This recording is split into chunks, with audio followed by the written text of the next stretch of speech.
Hello, and welcome to another demonstration video brought to you by Summit Hosting. In this video, we'll be showing you how to edit your login credentials on Microsoft Remote Desktop for Mac. As you can see here, when we try to log into the server, I get an error message saying that my credentials are not correct.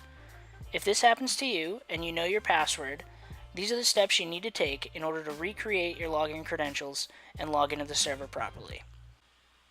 To get started, go to the gear at the top of the screen and select Preferences from the drop-down menu.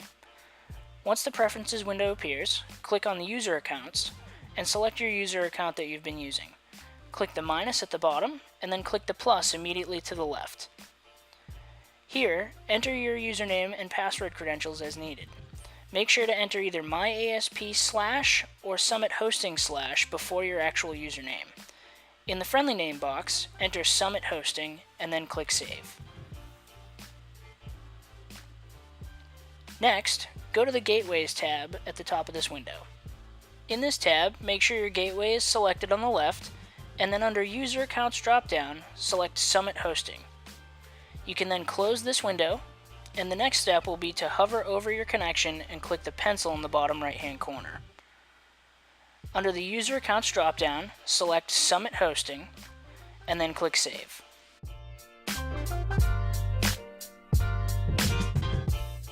Once you've made these changes, you should be able to double-click your connection and log back into the server without issue.